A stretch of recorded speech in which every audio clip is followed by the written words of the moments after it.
आपली ही गरम गरम मऊ लुसलुशीत साबुदाण्याची खिचडी, साथमध्ये दही, साबुदाण्याच्या पापड्या, याप्रमाणे आपलं हे उपवासाचं ताट इथे तयार आहे। हॅलो नमस्ते, मी संजीशा कदम माझ्या यूट्यूब चॅनलमध्ये तुमचं खूप खूप स्वागत करते। आज आपण बघणार आहोत श्रावण स्पेशल साबुदाण्याची मऊ लुसलुशीत अशी खिचडी। चला तर मग बघूया त्यासाठी काय लागतं ते आणि कशी बनते ते।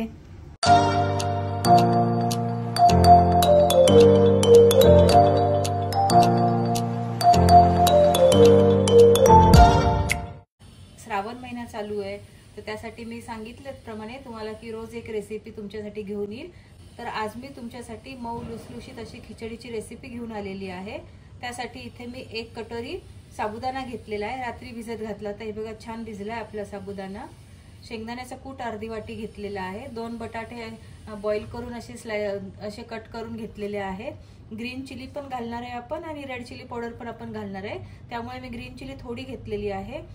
मी शेंगदाण्याचा कूट पण घालणार आहे आणि काही शेंगदाणे असे पण घालणार आहेत, छान लागतात हे शेंगदाणे खिचडीमध्ये।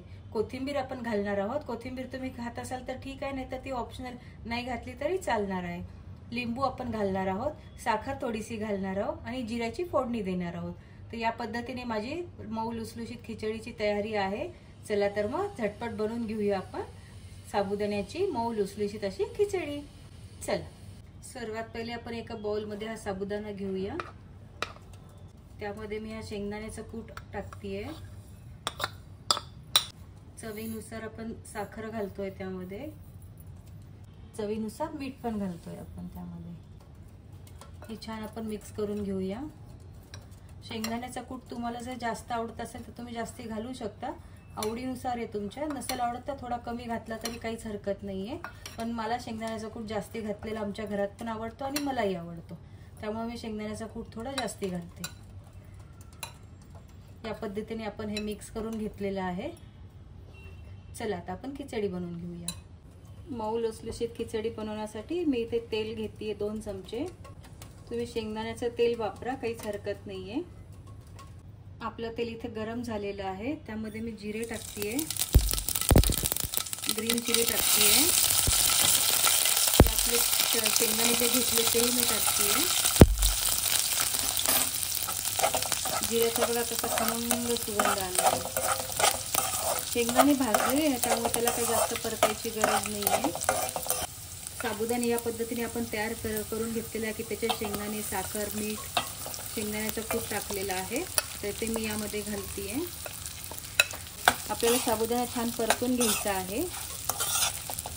बघा आता कच्चा कच्चा आहे ना, जसजसा परतल त्याचा कलर पण चेंज होणार। याच्यावर आपल्याला झाकण नाही ठेवायचं, आपल्याला बिना झाकणाचाच परतून घ्यायचा आहे साबुदाणा। चला मी गॅस कमी करते आणि आपण मधून मधून हलवून ही खिचडी परतून घेऊया। एकदा आपण हलवून घेऊया खिचडी। साबुदाणा छान भिजलेला असला ना की त्याला वेळ लागत नाही, पटकन परतून होतो साबुदाणा। यामध्ये मी हे आपण बॉईल केलेले आणि कट केलेले बटाटे मी घालतेय। बटाटे पण थोडे आधी घातले ना तर खिचडीमध्ये छान मिक्स होऊन जातात ते, त्याची टेस्ट पण अशी नुसती बटाट्यासारखी नाही लागत, तर खिचडीची पण त्याला छान चव लागते। खिचडीमध्ये बटाटे कसे जरा जास्ती असले ना तर मग छानच लागते खिचडी। चला अजून थोडा वेळ याला आपण परतून घेऊया।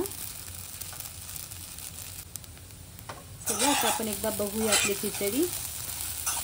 हे बघा किती सुटसुटीत झाली आणि एकदम मऊ लुसलुशीत झालेली आपली खिचडी। आपल्या खिचडीवर खूप सारी कोथिंबीर पण आपण मिक्स करून घेऊया।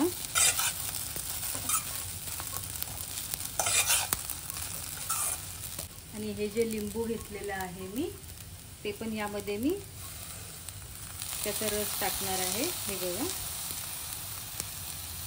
लिंबाचा रस आहे, आपण छान मिक्स करून घेऊया। बघा किती सुंदर दिसते बघा आपली खिचडी। तुम्ही पण या माझ्या बरोबर फराळाचं करायला। चला मी गॅस बंद करते आणि प्लेटिंग करते। आपली साबुदाण्याची मऊ लुसलुशीत खिचडी इथे खाण्यासाठी तयार आहे। तुम्हाला माझी खिचडीची रेसिपी कशी वाटली मला कमेंट करून नक्की सांगा। तुम्ही पण या पद्धतीने खिचडी घरी करून बघा, सर्वांना आवडेल। खिचडी सोबत हे साबुदाण्याचे पापड। खिचडी म्हटलं की कसं काहीतरी तळलेलं पाहिजेच, पापड वगैरे, तर हे मी साबुदाण्याचे पापड आज तळलेले आहेत आणि जोडीला आहे दही। या पद्धतीने आपल्या श्रावणातलं मऊ लुसलुशीत खिचडीचं ताट इथे तयार आहे। तुम्ही ही माझ्यासारखी खिचडी करून बघा, व्हिडिओला लाईक करा, कमेंट करा, शेअर करा। लवकरच भेटूया आपण नवीन व्हिडिओमध्ये। तोपर्यंत सर्वांनी काळजी घ्या आणि तोपर्यंत सर्वांना बाय।